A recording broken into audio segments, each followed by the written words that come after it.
Okay, recording is rolling. It's Thursday, October 7th, and today the goal is pretty much to take you guys through as many book problems as I can. This is what I had assigned to you guys a few days back. Now, this isn't due until 1 week from now, so next Friday, not tomorrow Friday, but next Friday. This is your main homework questions. There's also a bonus homework, so I'll go over with you guys most of these problems today. That is the goal. So let's start with chapter 6, number 61. This is the printout of all my favorite questions from your textbook. So start here. It says, I got a racing car of some mass. Now, when I give you guys the notes, I'll do it how I usually do it. I'm going to change the numbers, like I'll have a different mass car, but same premise and same story. So a car of some mass completes one lap in so many seconds around a circular track with a radius of so many meters. The car moves at constant speed. Now, you guys know at this point in the class that constant speed is not necessarily constant velocity. In this case, it isn't. Right? So the speedometer reading might stay the same. That's all right. But the guy's always turning. Maybe it's like always turning left. And if that's true, his direction is changing, which means there must be a net force on him. And that net force would represent the centripetal force, wouldn't it? So questions. What is the centripetal acceleration of the car? And, well, question, what force must the track exert on the tires to produce this acceleration? This is actually the starter question that I've had up here that you guys have been staring at, except of course with altered numbers. So my car is 1,500 kilograms. It's on a track with radial size 60 meters, and this guy makes a complete revolution in 22 seconds. Your book asked you 2 questions. I've expanded that to 4 questions. So first of all, what is the speed of the car? What is the speed of that car? How could you guys find the speed? You guys think of a way to find that? Isn't speed something to do with like distance over time? Something like that? And, oh, I do know a time. I know the time period of one revolution is this many seconds. So if only I knew the corresponding distance, like how far it is around. Oh, well, that's what property of a circle? Circumference. Hey, you know what? We've actually done this before. You guys did this back last Thursday. You guys remember wheeling the Play-Doh canisters around? This was one of the steps you guys did to figure out the speed of the top Play-Doh canister. You said it went 2 pi r, like one complete circumference, and however much time it took to do that. I'm going to switch to capital T to represent time period. Do it. And, well, let's just pop in the numbers. So the radial size was 60 meters according to my setup. Now, if you want to do the book problems and involved with the book numbers, you can. Oh, whoops, I meant meters, 60 meters. But remember, the book numbers are different from the notes numbers, so up to you how you want to do it. So this distance, this is how far the car went. So one complete leap, one revolution. And here's how much time it took to do that, 22 seconds. So if you can go that distance in that time, then you should get the speed of the car, like with the speedometer reading. 2 pi times 60 over 22. And looking at this right here, 17.14, I'll say, meters per second. Okay. Now that's way too precise. Maybe I could say about 17.1, but I'm going to do more stuff with that number. So there's the speed of the car. That's the speedometer reading. That needle's just like, just point to that same number. What is the acceleration of the car? Remind you guys what acceleration means. It's something to do with like a rate change in velocity. The first way I taught you guys acceleration was it was just speeding up or slowing down. It was what's the rate of speeding up or slowing down. But this car is not doing that. This car does not have a tangential acceleration. Maybe you can say it that way. It's just constant speed. So when you get the question, what is the acceleration of this car on the circular track? The book is really asking you for what type of acceleration. Centripetal, right? What's the acceleration associated with like going in a circle? Right?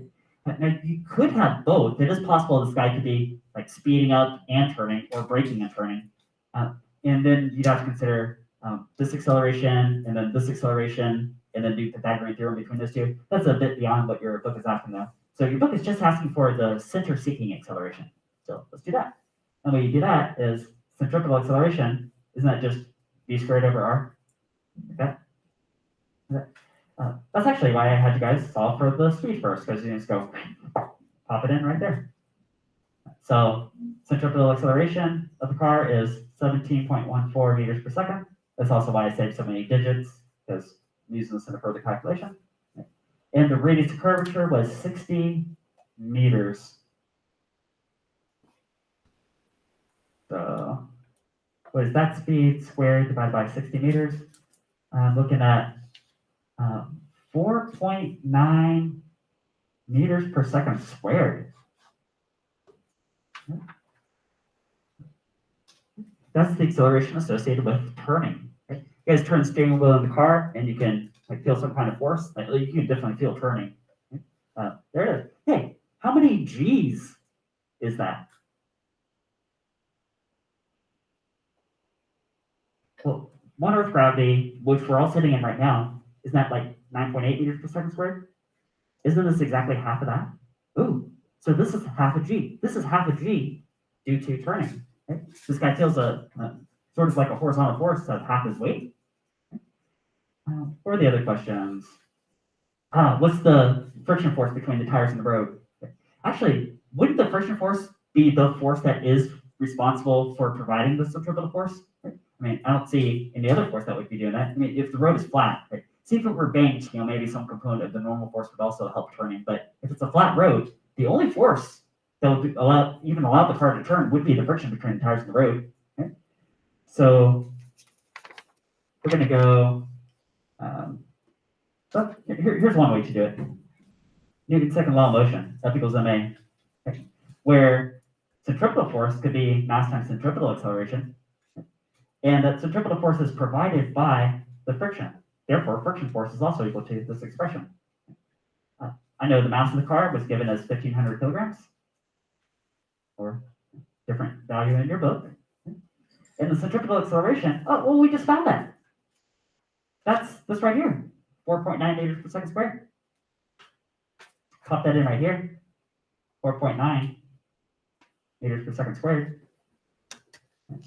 What is 1,500 kilograms times 4.9 meters per second squared?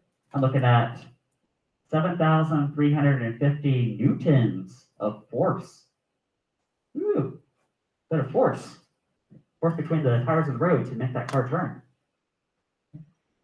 Now that's as much as the book asks, but I have one more follow-up question. Because I'm thinking about that friction force, thinking, what if this road was like iced over? Or what if it like rained and it was wet? Like, either of those cases probably be kind of hard to turn. In fact, you might not even be able to complete the full loop in 22 seconds because it would just be too slippery. So I wonder, what is the minimum necessary coefficient of static friction to even enable any of this to happen? What would that be?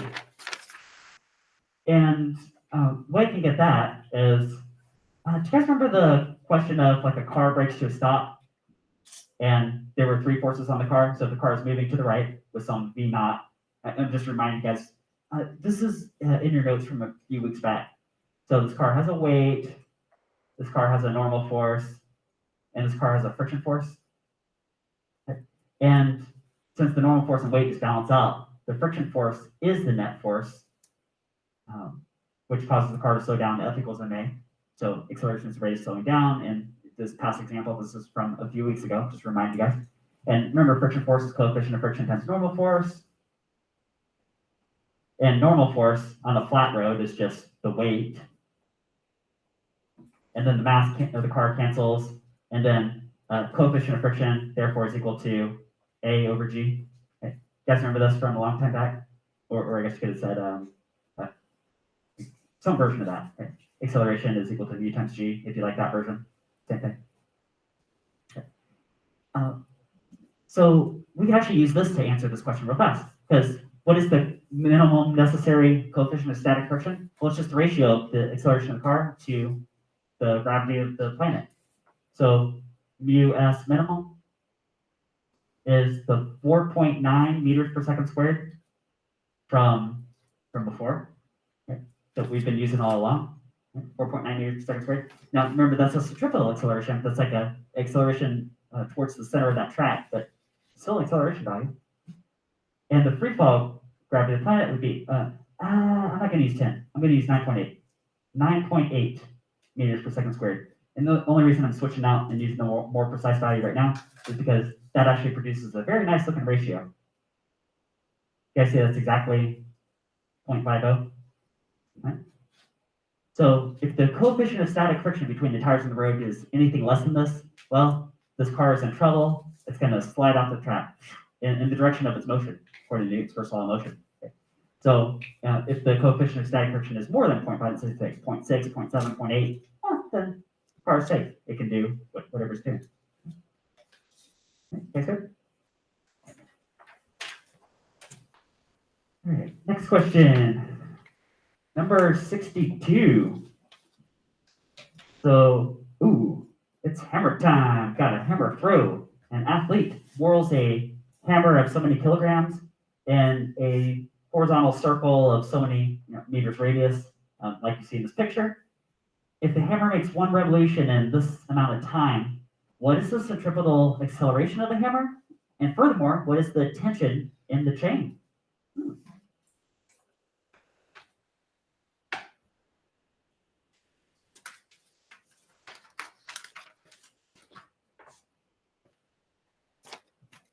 Number 62.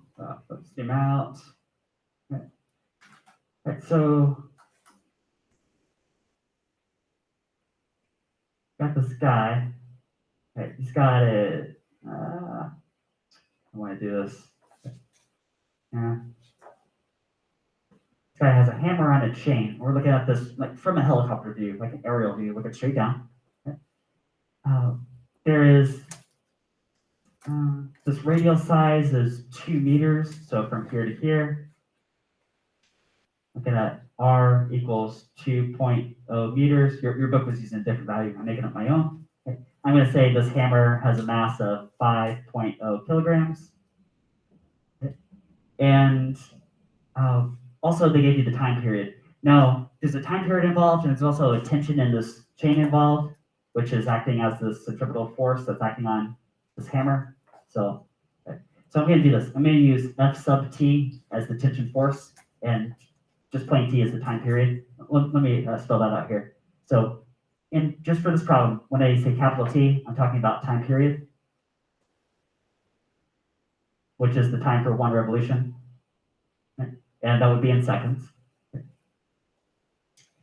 And tension, I'm going to do F sub t. A lot of times I just use t for tension, but then now I got 2 t's, and well, that would be an issue. So F sub t is the tension force.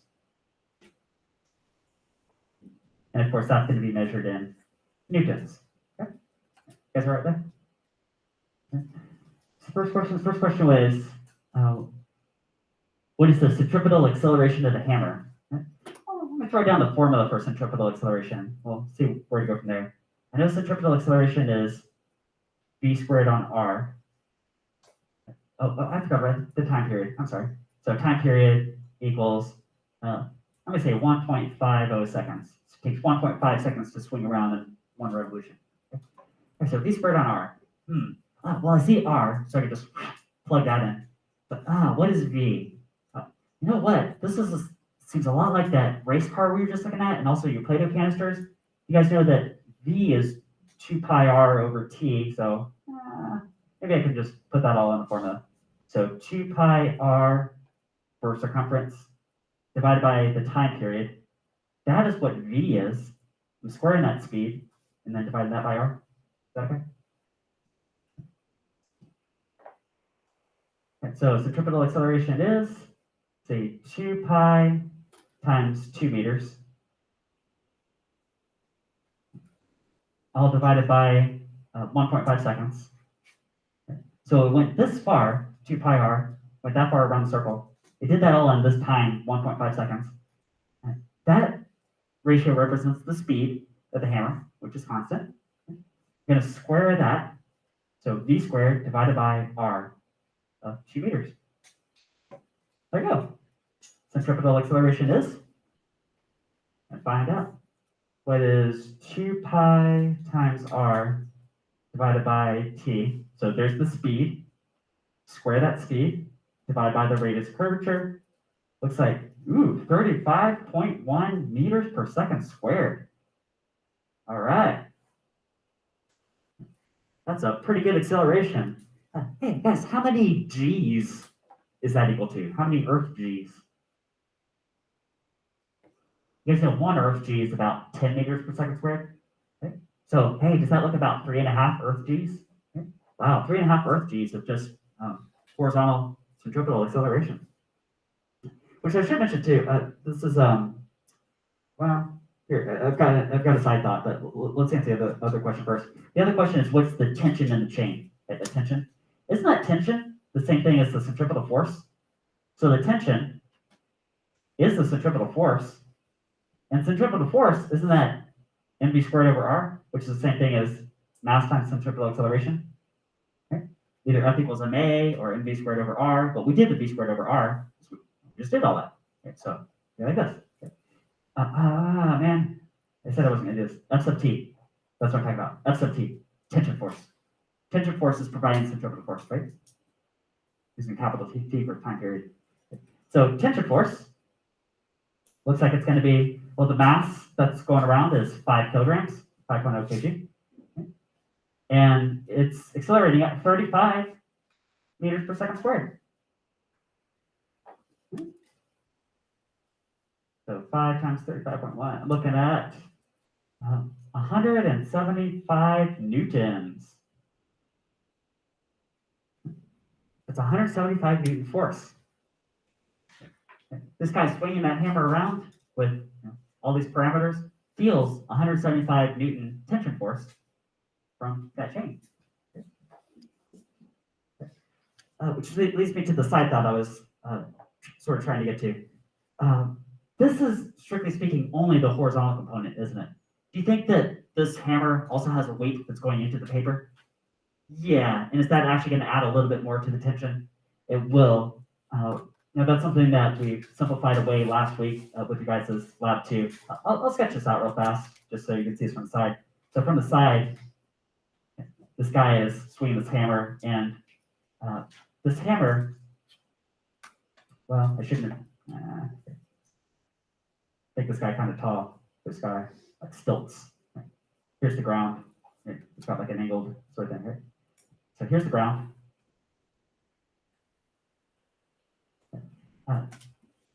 So far, we've been assuming that the hammer is actually going in a perfectly horizontal motion, but really it's probably like a very flat conical pendulum. So here's what we actually solved for, but there's an additional force that's its own weight acting straight down. If you add these tip to tail, you can get a resultant that's going to be a little bit more than what we solved for. So we got the 175 newtons. Now, that's probably as much as your book wanted you to do. So everything we've done so far is good enough for the book answer. I'm just saying, like, if you wanted to take this an extra step, it can do like Paul Hewitt's parallelogram method, something like that. And then, well, if this had a mass of 5 kilograms, that means it has a weight of 50 newtons. Okay. And then could you just use Pythagorean theorem between those two and get the true net force on the the true net force, right? Okay. All right, that's a side thought though. All right, next one.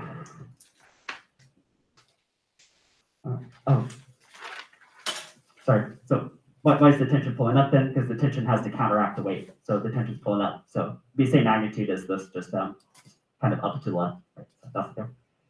Okay. Next one.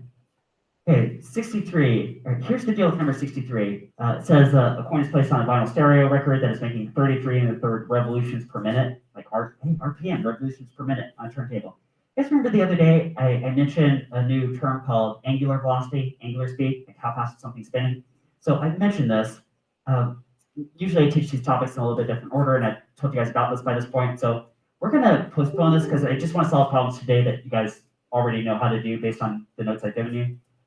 Sometime soon I'll tell you guys about angular velocity, which it's not that difficult a concept. It's just something new is all. We'll go back and solve that one later. So postpone number 63. Okay, number 65. Friction provides a force needed for a car to travel around a flat circular racetrack. Hey, this is already sounding a lot like your guys' starter problem, isn't it? Flat circular racetrack, car going around. What is the maximum speed that the car can safely travel if the radius of the track is so many meters, and the coefficient of friction is this ratio? Right? Okay, so it's the same story, same premise as a few questions ago, but with a different set of starting values. Remember before I had you guys solve for coefficient of friction. Now they're giving it to us. So we can do that. 65. 65. So zoom out here. Okay, so we've got a racetrack. Radius is, I'm going to say 75 meters for my example. I've got a car going around on the circular path, and okay, and you give you guys a coefficient of friction, right? Because you guys imagine if this was frictionless, like if it was covered in ice, this guy probably wouldn't be able to turn at all. So he'd just have to go straight. Right? So if he's curving, there must be some friction. I'm going to give you guys a coefficient of friction of 0.80. So that's my number. Okay. That's all you need to figure out what is the maximum speed of this vehicle. Plus Vmax. So, you guys remember a couple questions ago, and also back in your notes from a few weeks ago, the maximum acceleration is coefficient of friction times gravity. Right? I derived this for you a few minutes ago and also a few weeks ago. So, if you have that, you can very quickly get the maximum acceleration of the car, which might be centrifugal acceleration if it's going constant linear speed. So 0.80 for that ratio. We're in 10 meters per second squared about. Looks like the maximum acceleration is 8 meters per second squared. Okay. But the question was, what's the maximum speed? Right? Not the maximum acceleration. What's the maximum speed to stay on the circular path? So let's put all that acceleration onto centripetal. So I'll say centripetal acceleration. Okay. Do you guys know a formula that relates speed and centripetal acceleration? I bet you do. Can you write it before I write it? What are you guys thinking? V squared on R? Okay. You guys remember centripetal force is mv squared on R, so centripetal acceleration is just v squared on R. Okay. And you know what? We know two of those three values. You guys know that this is 8 meters per second squared, and this is 75 meters. Is that true? So if you cross multiply it to 75 meters, then Vmax squared would be 8 meters per second squared times 75 meters. And then wouldn't Vmax then just be the square root of that whole thing? Because you could square both sides. Square root. Okay. And we're about to get it. So Vmax is, what is the square root of 8 times 75? 24.5 meters per second. That's it. That's how fast a car can go on a road with this radius of curvature with this coefficient of friction. Now, if the car goes slower, it's definitely safe, but if this car picks up to like 25, 26 miles an hour, or meters per second, well, he's in trouble because the car's going to slip and then slide in the same direction as he's going to slide off the road. Guys good? Right, so everything we've done so far today have all been questions from chapter 6.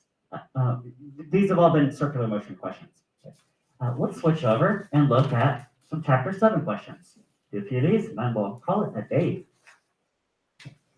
Now, chapter 7, hey, I thought this was probably a good idea to copy some of these textbook equations up here. So let's take a quick look at these. So I hope all you guys definitely recognize this top left one, F equals gmm over r squared. That's Newtonian gravity, isn't it? What's the gravity force between two masses?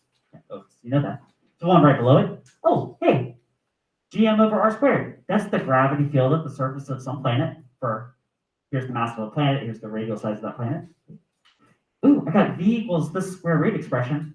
Guess which speed is this talking about? This is what kind of speed? Square root gm on r. Is that orbital speed for a perfectly circular orbit? Right? So here's the mass of some planet. I guess they did Earth in your book. Right? And then r is just how far you are from the center of that planet. Right? Okay, so you got that. Okay, so those are those three. How about these three on the right? Now here's where, I wonder how many of you guys are gonna get this. Maybe some of you guys will be able to figure this out. It looks like the ratio of these times squared is equal to the ratio of these distances cubed. What? What is that? You guys have actually seen this before, but maybe not written exactly that way. Does anybody recognize what this is from the last few days of notes? You guys remember a guy named Kepler? Well, maybe I do, back in the day. There's this guy named Kepler, and he had these laws of planetary motion. So first law, planets move in ellipses around the stars. Second law is equal areas for equal times. But the third law, you guys remember that within a particular solar system, the square of the time for a planet to go around is proportional to the cube of its distance from that star, right? Now this is what Kepler figured out. This would be for a set of planets orbiting the same star as this relationship holds. Okay. Now, since Newton came along and GMM over r squared for the universal gravity force, you can actually modify this and update it, and it looks like this. So the time period for a planet to go around a star is 2 pi times the square root of its distance from that star cubed divided by universal gravity constant times the mass of the star. And then, now you guys see why, as long as all the planets are in the same solar system, orbiting the same star, then this relationship would hold. Okay, so that's what this is. Oh, zoom it the wrong way. Zoom in. That's what this says. Okay, a little bit different way of expressing that, but that's what it says. Okay. And then the couple lines beneath it are the modified versions. When you include Euclidean gravity, you got this. Okay. Actually, these lines are the same thing, just algebraic stuff away from each other. All right, so those are those. The first one I got lined up here, number 46. Jupiter has about 300 times the mass of Earth and about 10 times Earth's radius. Estimate the size of the gravity field at the surface of Jupiter. 300 times the mass of Earth and 10 times Earth's radius? Time out real fast. I got my own side question here. Guys, if Jupiter has 10 times Earth's radius, to number 46. 10 times Earth's radius. Say here could be the Earth, and here could be Jupiter.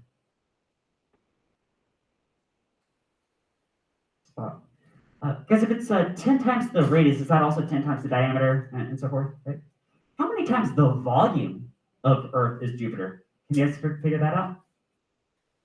Like if it's 10 times as big across this like diameter of Earth, and this is 10 times the diameter of Earth, wouldn't it also be 10 times as high and 10 times as far back into the page? Right? Wouldn't that be true? So the fact that volume occupies 3 dimensions, right? If you scale up each linear dimension by a factor of 10, either radius or diameter, right? 10 by 10 by 10, you guys see Jupiter is going to be 1,000 times the volume of Earth, right? But if it's 1,000 times the volume of Earth, but only 300 times the mass, you guys see how the mass is not catching up as fast as the size is? Okay. So 1,000 times the volume based on 10 times the radial size, but only 300 times the mass. You guys see that Jupiter overall is much less dense than the Earth? Okay. But Jupiter is a gas giant, so maybe that makes sense. Right? Anyway, that's a side thought there. Right, let's actually answer this question. So 46. We got the mass of Jupiter as 300 times the mass of Earth. And the radial size of Jupiter is 10 times Earth radius. You also know, if the question is what's the surface gravity, it probably has something to do with this relationship. Surface gravity is gm over r squared, just in general. So that's true, right? Pull off that off to the side. Right? Now, I can think of at least a couple of ways to solve this. The long way you could solve this is you could Google the numbers for what is the mass of Earth, what is the radius of Earth, and then multiply by 300 by 10, and then get numbers for Jupiter, and then plug it into this and plug in the universal gravity constant. You could solve it that way, couldn't you? But I think what your book is trying to get at is maybe a more interesting way is to solve this all in terms of proportions. So, you guys ready to go on a proportional rag? So the gravity field on Jupiter, whatever that is, we're about to find out. I know it has something to do with this expression. So universal gravity constant times the mass of Jupiter divided by the radial size of Jupiter squared. Okay, so I've got all that. And I'm going to compare that to the gravity field on Earth, which is a known value. That's sort of our entry point from the approach that we're taking. You guys know that this number is about 10 meters per second squared. And actually, you can solve this whole thing just knowing that and nothing else. And so that's just your Gm over r squared for Earth. So if I put Earth values there, right? That'd be true. So here's for Jupiter, here's for Earth. Okay, so I'll find a good so far. Okay. But here's where I'm going to make some substitutions. So universal gravity constant, that's the same. Hey, mass of Jupiter, that's 300 times the mass of Earth. So I'm going to substitute that right here. I'm just going to take this whole expression, 300 times the mass of Earth, and pop it in right there. And also do the same thing for this other value. Pop that in right there. So I've got 300 Earth mass for Jupiter mass, and 10 times the radial size for Earth, and that number is being squared. I'm just going to rewrite. It's going to straight copy paste this right here. So Gm over r squared for Earth. Okay. That's good. So I've got an expression for gravity field at Jupiter, gravity field surface of Earth. Notice I haven't really plugged in any numbers yet because I'm going to show you guys a way to get around knowing any of these numbers, including universal gravity constant. Think of this sort of like a system of equations. I call this a system. And there are many different ways to solve systems of equations. You got substitution, elimination, matrices, but is it okay to divide one equation by another equation? Can you do that? Okay, put like a fraction bar right here and divide, say, what is gravity Jupiter compared to gravity Earth? And then it'd be this expression divided by this expression. I can do that, right? And the advantage of doing something like that is that a lot of these values are now going to cancel out because I see G in common, I see mass of Earth in common, I see radial size of Earth in common. I see a bunch of stuff is just set up to cancel out. Ooh, interesting. Now you can solve things in terms of proportions.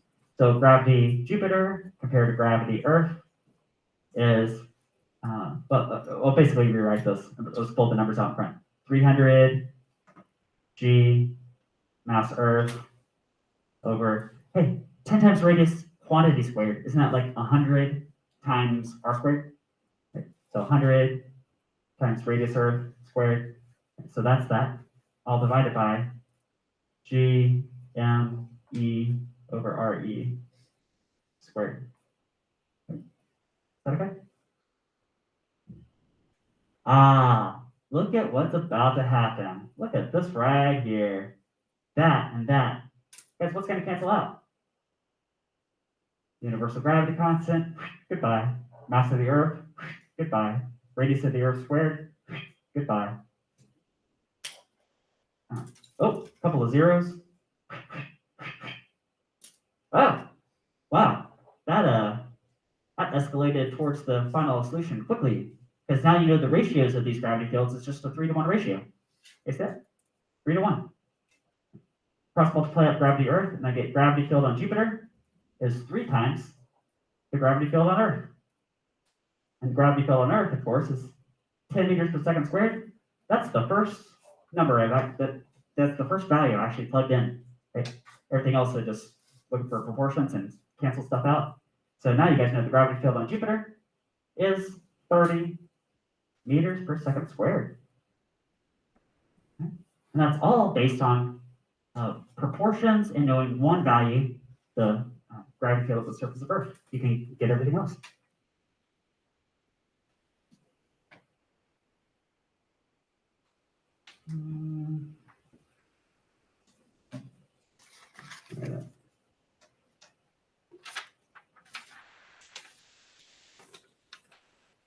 Number 56. Got two balls have their centers so many meters apart, as shown in this figure. One ball has a mass of so many kilograms, the other has mass of so many other kilograms. What is the gravitational force between the two balls? Hey, I bet this one is actually much easier than what we just did. I bet this one is just plug and chug, isn't it? So number 56.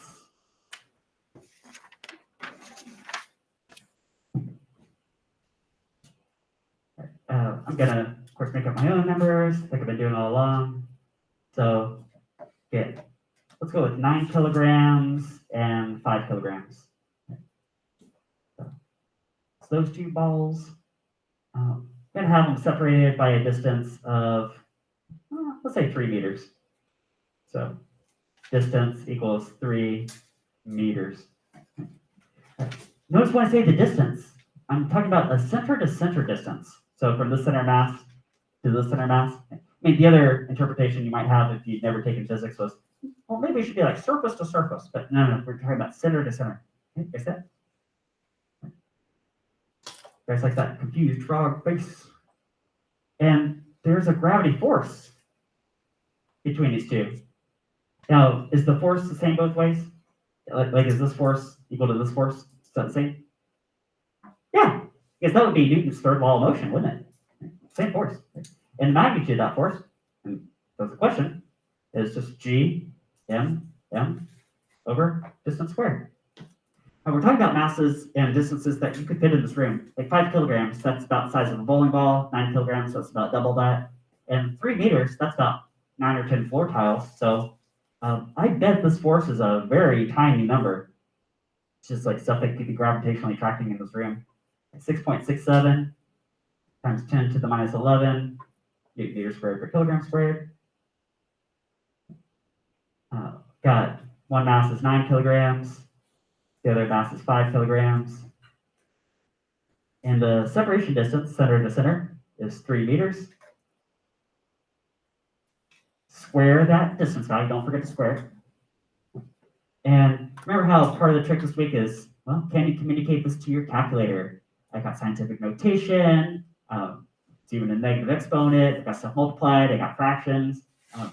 Some other problems, there might even be square roots, not this one, but. So 6.67 times 10 to the negative 11 times 9 times 5, all divided by 3 squared. I'm looking at, 3.33 times 10 to the negative 10 newtons. Yep, that is a tiny, tiny gravity force between two objects you could fit in the room. But it's there, it's just tiny, tiny. That's the same thing as 0.00000000033 newtons. Same thing.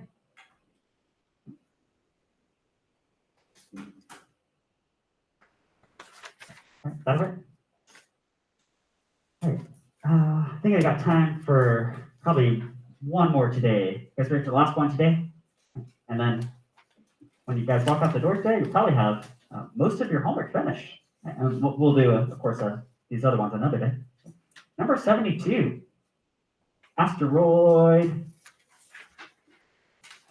The asteroid Ceres has a mass of 7 times 10 to the 20 kilograms and a radius of 500 kilometers. What is the surface gravity on this asteroid? And then furthermore, if you had an astronaut that had some mass, how much would they weigh? Ceres, this is one of the large asteroids of the asteroid belt. It used to be categorized as a planet, but they've just downgraded it since. But I mean, its size is still the same, right? Hey, let's take a look at its mass. 10 to the 20 kilograms. You guys remember Earth is like 10 to the 24 kilograms, and the Moon is like 10 to the 22 kilograms. That makes the Moon about 1/100th the mass of Earth, and this is 10 to the 20, so that's like 1/100th the mass of the Moon, isn't it? Guess that. So if you did sort of like a, what do you call it, like a syllogism, I think, something, or whatever the. Like the size, the mass of Ceres to our moon is the same proportion as our moon to the Earth. And 500 kilometers. That's I'm just kind of estimating. I think roughly from here to South Carolina, probably maybe something like that. So what is what's the surface gravity? What is that?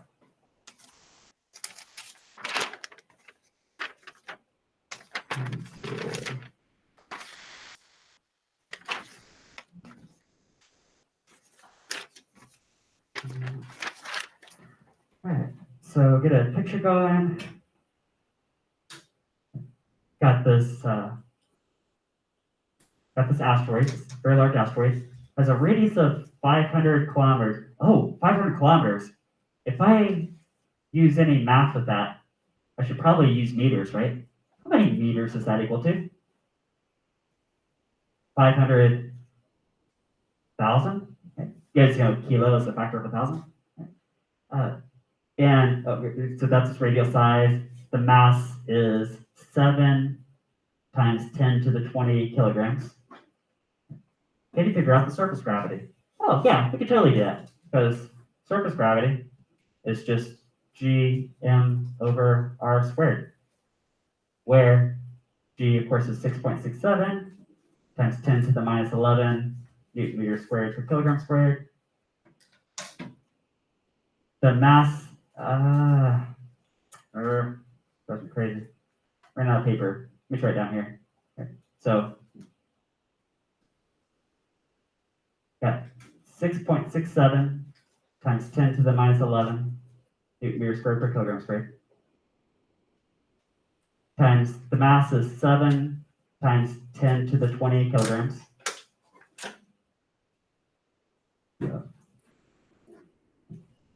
The radial size is 500 kilometers, but remember, we're actually going to plug in 500,000 meters. And don't forget to square that. What is 6.67 times 10 to the negative 11 times 7 times 10 to the 20, all divided by 500,000 squared. Okay. Now, this is going to be a gravity field, meters per second squared. Remember, we're going from Earth to the moon to Ceres, so it's about proportional in terms of mass. Okay. This is 0.19 meters per second squared. Okay. Whew, that is a real light gravity field, isn't it? And finally, to end this thing, suppose you had an astronaut with mass. I'm going to draw a little astronaut on here. I'm going to give this guy a mass of 75 kilograms, 75 kg, which, since we're Americans, that's roughly 165 pounds. Okay? I wonder how much this guy weighs on the surface of this asteroid. Well, his weight would just be mg, and 75 kilograms.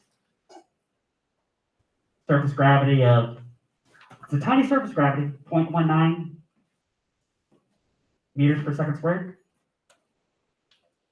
What's that? That is 14 newtons. Whew, 14 newtons. This right here weighs about 10 newtons. So this guy who normally weighs however many, whatever weight I said on Earth, right? Like over 100 pounds on Earth, 750 newtons, right? Has a gravity force on this asteroid that's about 1.5 of these. Yeah, there you go. Right. Any questions from today? All right. I will see you guys on Friday.